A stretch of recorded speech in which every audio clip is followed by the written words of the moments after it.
Continuamos con más información y seguimos con el segmento de Panorama Político, que esta vez discute sobre las carencias y dificultades que enfrenta el área de salud en Guatemala. La participación política de las mujeres en el Congreso de la República inició en las elecciones de 1986, cuando de 100 diputaciones, 7 mujeres obtuvieron una curul. Con cada elección, la representación de las mujeres en el organismo legislativo aumenta. Actualmente, 20 mujeres detentan el cargo de diputadas, 16 por distrito y 4 por lista nacional. Las diputadas electas representan el 13.3% de los congresistas. ¿Por qué el tema de esta crisis de salud se convierte en un tema político más allá de un tema de falta de recursos o falta de organización pública? A ver, cuéntenos, Carolina, ¿por qué este tema es un tema político? Porque para hacer cambios de profundidad se necesita y se requiere de voluntad política para venir a resolver los problemas que ya se han mencionado en el tema de salud. Voluntad política en el Congreso para legislar a favor de que regular, por ejemplo, los contratos abiertos de compra de medicinas. También una voluntad de parte de los mismos sindicalistas y sindicatos, que son más de 60 en el Ministerio de Salud, para que además de hacer paros y exigir sus demandas que están en el derecho, no dejar de atender a este 60% de la población que hace uso de la salud pública. Miguel.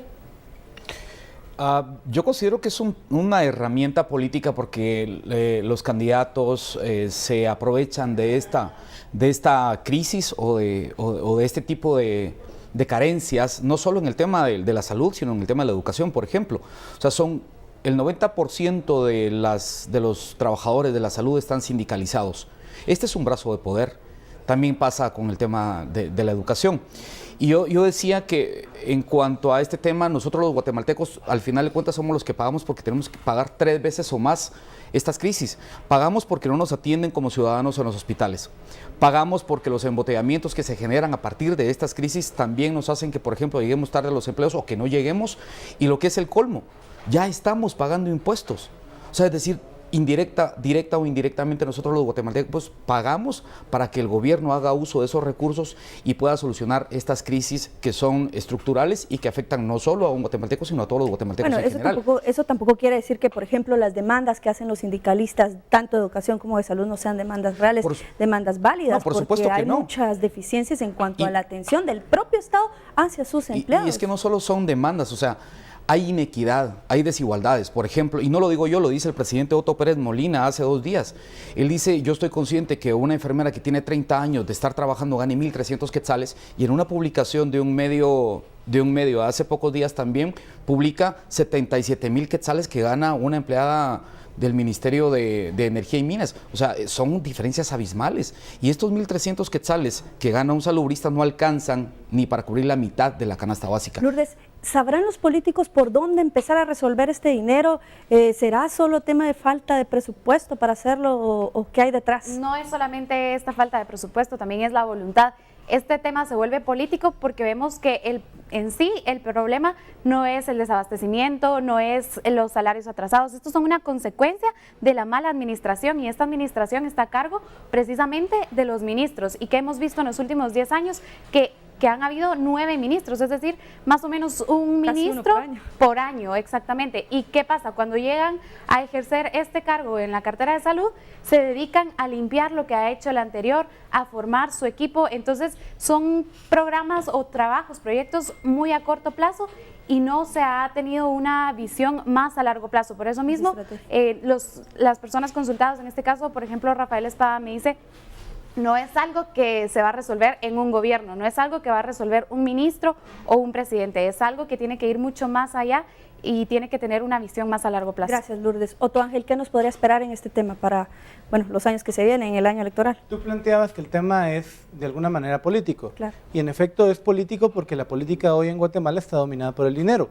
e igualmente el tema de la salud está dominado por el dinero.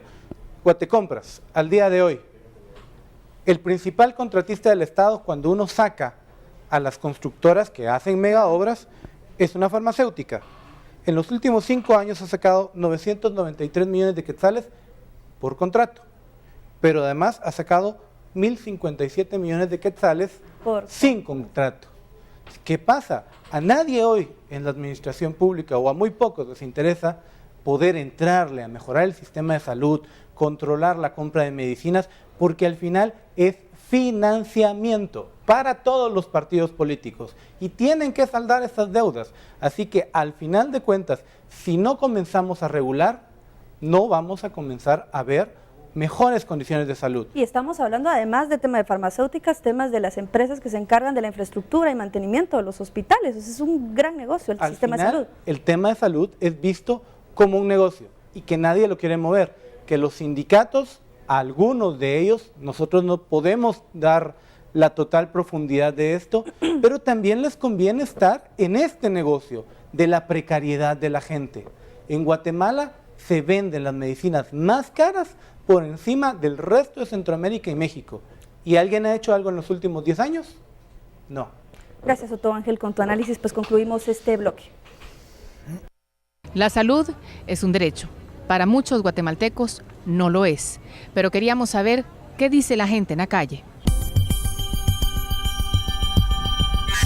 Decepcionado, porque realmente uno de pobre no tiene dinero para pagar un sanatorio, que ahí pues ahí sí los miran bien, porque uno está pagando. Lo atienden a uno, pero medicamento no hay. Al menos en Policlínica todavía se encuentra un poco más de medicina, pero si usted va a la periférica, la zona 11, nunca hay medicamento. Le dan 5 o 6 recetas, una receta encontramos. Y es de cada 15 días, no hay medicamento. Usted va a ver allá, son unas grandes colas, pero interminables. Hacemos un corte comercial. Cuando volvamos, las conclusiones del tema de salud. Ya regresamos.